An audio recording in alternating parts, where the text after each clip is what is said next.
thing my college girlfriend said the first time she saw it somehow makes it into the Bible. But also reading.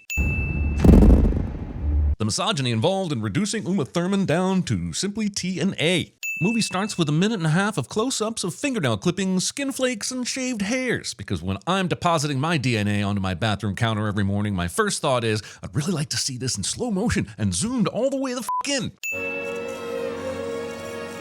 If your goal is to minimize the chance that you'll leave behind DNA traces, you might want to consider a more nick-resistant shaving method than a straight razor. Also, doing an entire montage of Vincent meticulously removing skin, nails, and facial hair, but then having him be like, I'm keeping my body hair, that stuff never comes off, right? The first words spoken in the film are in Esperanto, a language that we never hear any other character speak for the entirety of the film. Scene does not contain a Tom Servo, Crow T robot, or the original Joel. You keep your workstation so clean, Jerome. Which, in this DNA sample-obsessed culture, you would think would be more likely to draw suspicion than compliments. With his obsessive keyboard vacuuming a matter of public record, anyone looking for DNA would likely be more suspicious if they found this much dead skin between the keys. A beautiful piece of equipment there, Jerome. Have I ever told you that? Only every time I'm in here. My urologists shirking their responsibility with their complete lack of commentary on my equipment's physical beauty.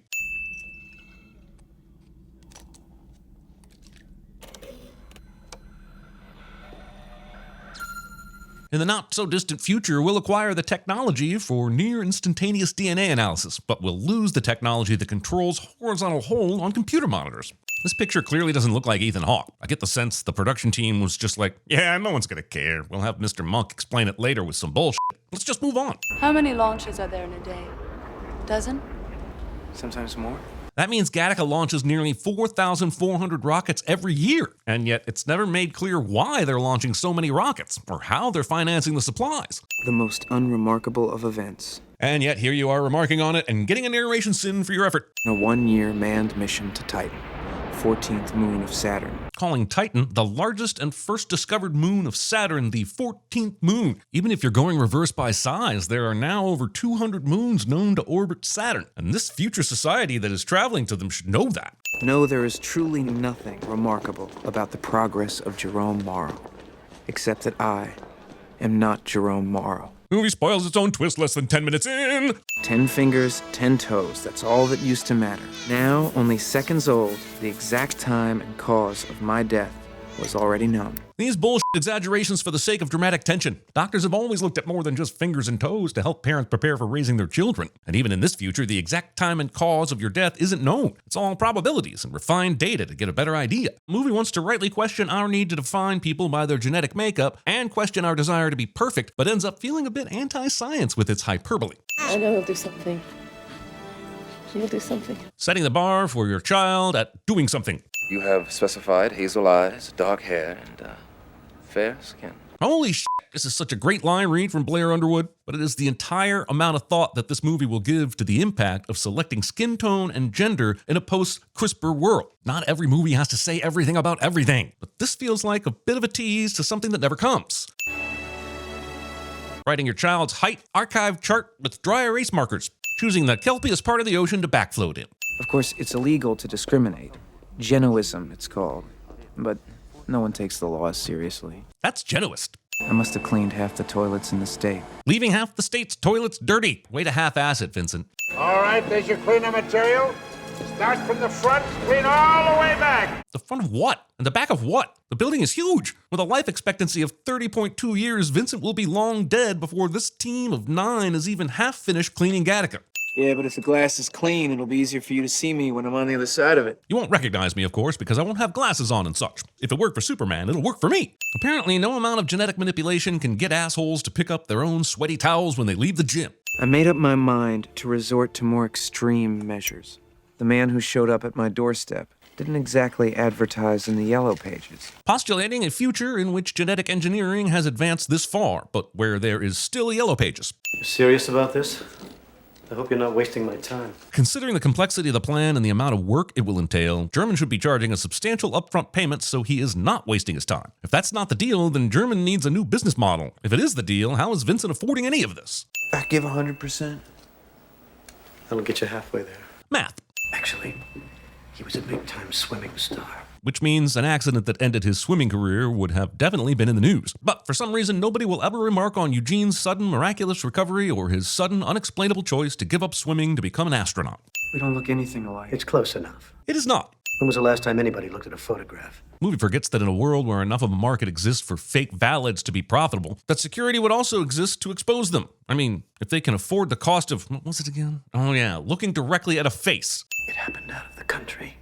There's no record he ever broke his back. Except there would absolutely be medical records, and passport records of Eugene entering the country, and press records of the year-long absence of this big-time swimming star from the public eye. Surgery's no good. You'll see the scars. It's contact lenses or a white cane. Besides, the color doesn't match. If someone is looking at his eyes closely enough to see surgery scars, they would also notice that he is wearing contact lenses. No.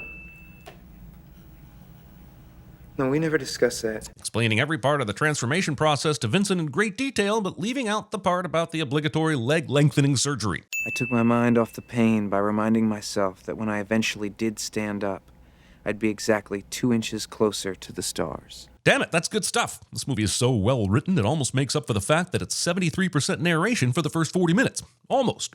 But also stealing a plot point from materialists. Your signature needs work. Right, because in a world where no one looks at whether your face matches, they are all about matching up those signatures. I will not let this go! I don't want to be in there. I want to be up there. What's up there? That's what I want to find out, Jerome. With a dozen or more rockets launching from Gattaca every day, and the data they are presumably bringing back from all those missions, it's unlikely that Vincent or anyone on Earth doesn't already have a pretty solid idea of what's up there. Also, since the pitchover maneuver for a rocket big enough for interplanetary missions would likely not occur until around 33,000 feet, I can only assume that this launch Vincent and Jerome are watching is not going to end well. I gotta get going. Where's my sample? In the refrigerator, door on the left. Only having 4 urine samples available after months of preparation specifically to manufacture the tension of there being only one uncontaminated sample. Listen, it's not too late to back out. I just chopped my shins in half for a bit, but if you're not feeling it, no biggie. Congratulations. Well, what about the interview? That was it. One would think that the people who are hired to plot the trajectories of and travel on interplanetary spacecraft would have to prove they can actually do the job, as opposed to simply proving their genetic identity, but one would be wrong. Each day I would dispose of as much loose skin, fingernails, and hair as possible. Narration's positioning us information that you already montage positioned us with in the opening credits. All of Vincent's meticulous precautions are made almost moot by a pesky screenwriter who decided to leave this one stray eyelash at the scene of a murder he didn't commit. Instead of systematically moving down each row of desks, the investigators choose to start at random desks throughout the room. Also, if this society hadn't, for some reason, abandoned the use of fingerprints or facial scans for identification, not only might the investigators find their perp without sweeping an entire building for DNA, but Gattaca would also have discovered immediately that Vincent is not Eugene.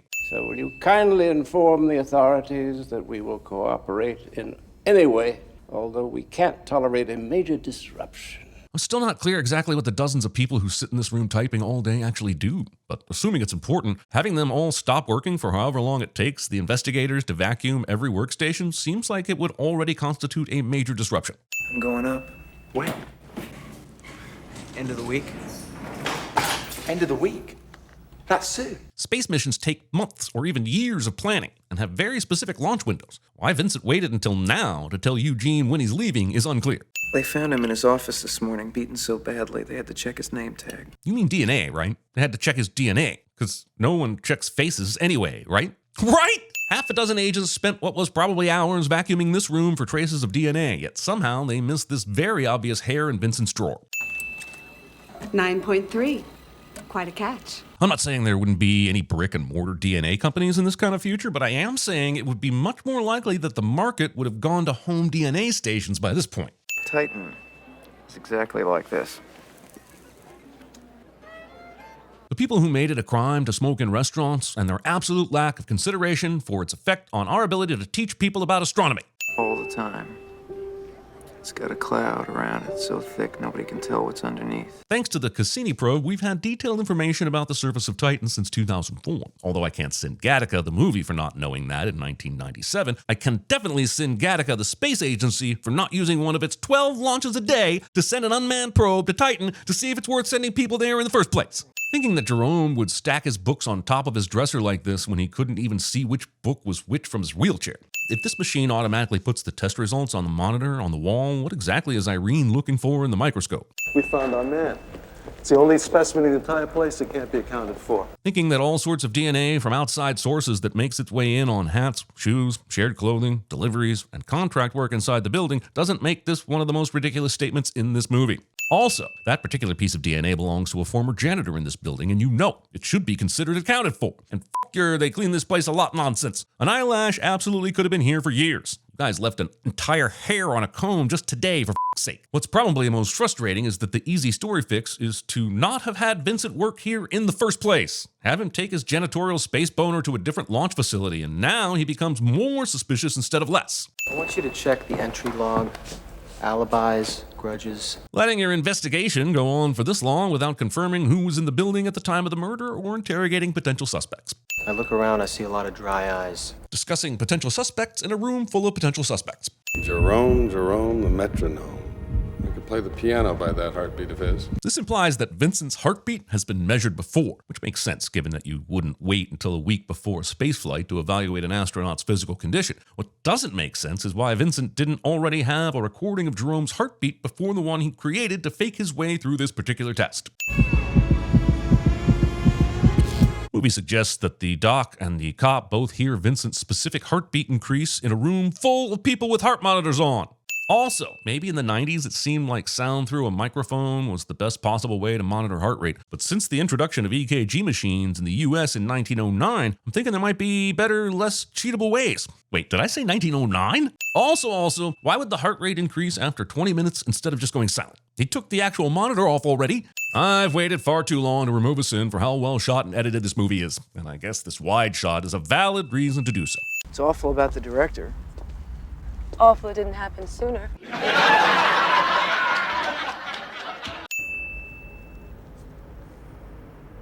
I'm sorry, the wind caught it. Irene is clearly charmed by this romantic gesture in spite of the fact that Vincent never actually dropped the hair.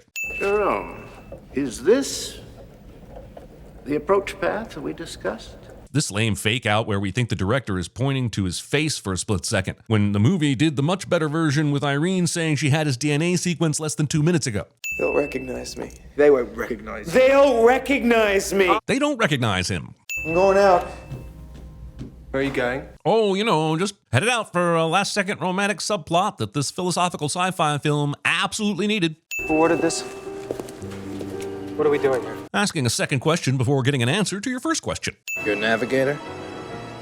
At Gattaca? This random cop doesn't follow up on this coincidence after being sold a lie about a training injury. Sometimes the breaks are just bad, I guess. This is evidence. But it's just trash. And if Caesar was able to pick up that much garbage off the floor before you even noticed him, he's doing a better job of collecting evidence than you are. The movie indicates that DNA has been used to give us a six-fingered pianist, but refuses to believe that some of these women wouldn't have gone full total recall yet. Apparently no one shares data about who has been tested and where. Otherwise, they'd realize that Jerome Morrow was scanned twice in two places that are miles apart from one another, in the same basic time frame. With investigating techniques as shoddy as this, it's no wonder Vincent never gets caught. Come on, we'll miss it! In order to goose some tension of Vincent ditching his contact lenses, Irene has a sudden case of suddenly want to show someone something that they will have to cross-traffic to get to itis. The cup was definitely used since the original sweep. Yes, sir, and then an emotionally plot nostalgic janitor carried it around in a trash bag for his whole shift so that we could conveniently confiscate it from him later in a completely different area. The amount of care and foresight for Vincent to have this full vial of blood with him today is inversely proportional to the amount of care and foresight he showed by going out on the town the previous night, and the night following. Stealing Howie Mandel's shtick that he spent years crafting and fine-tuning.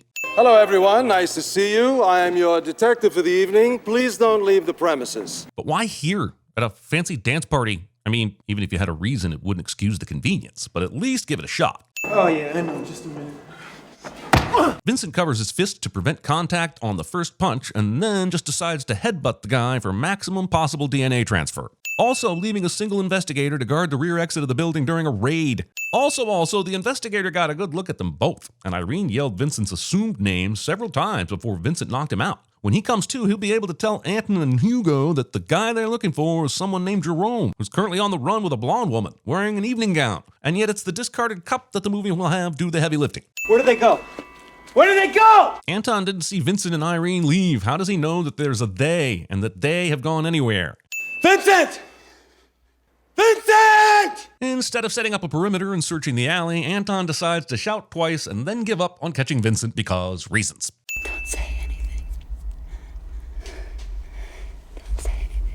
It might ruin our chances of creating a future star of a hit Netflix series. Going to these lengths to get rid of your skin DNA without thinking about other deposits of DNA that you might have left inside. You don't look well, Jerome. Why don't you go home? Rude coworkers. The symbolism in this movie is next level. Jerome having to climb these helix-shaped stairs calls back to both his and Vincent's obstacles and advantages centered around the image of the thing that was supposed to keep them in their respective places. And that's just the start. The reproductive symbolism of winning the swimming matches, or the rockets taking life towards spherical planets, or the way the movie plays with elevation and ascension throughout, or the final juxtaposition later of Vincent and Anton's destinations as represented by fire. Why do movies have to be so good when my job is to tear them apart? But also, as rich as Jerome obviously is, you'd think he would have installed an elevator so he could access both floors of his palatial 2-story home after his injury. Good to see you're feeling better. These two doing everything within their power to look as suspicious as possible. Yes? We have our man, sir. Deus ex machina. But we do have one thing in common.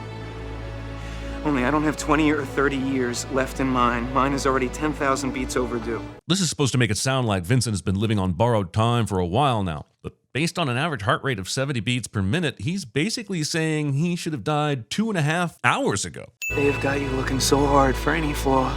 Skip. His spit was found in the dead director's eye. Taking this long to run all DNA traces on the actual dead body in the murder case you're trying to solve.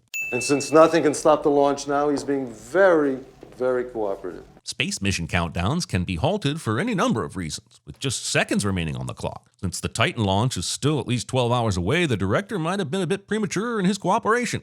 Has it been so long you don't recognize your own brother? No, I was just avoiding saying it until now because the script wanted to whammy the audience with a big final twist that is more convenient than anything else in the entire movie. You want me to prove it to you? I'll prove it to you!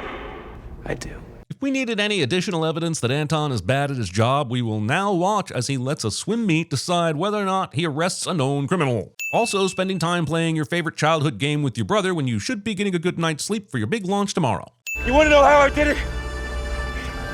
This is how I did it, Anton. I never saved anything for the swim back. The contact lenses that give Vincent better than 20/20 vision apparently also give him the ability to see in the dark and through the water well enough to find the exact spot where Anton went under. Oddly, Irene seems as unsurprised to see Vincent beside her car as he apparently was to find her sleeping in it. If you're still interested, let me know. Sorry, the wind caught it. Being clumsy. Choosing to leave fragile lab equipment on the table for a year, covered in plastic, instead of safely storing it away. I could have gone up and back and nobody would have been the wiser. For future reference, right-handed men don't hold it with their left. Citation needed. Installing a change the urine sample you've already inserted into the system to match the person you need it to button.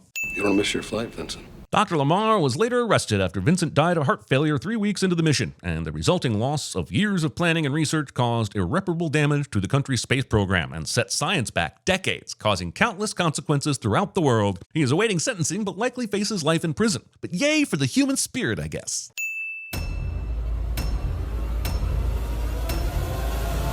I'm a leaf on the wind. Watch out.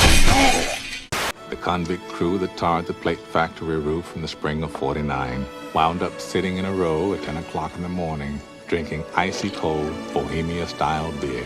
When you clean the glass, Vincent, don't clean it too well. What do you mean? I masturbate a lot. Wait. I thought you said 20%. It's only 20%. 20%? I am altering the deal. Pray I don't alter it any further.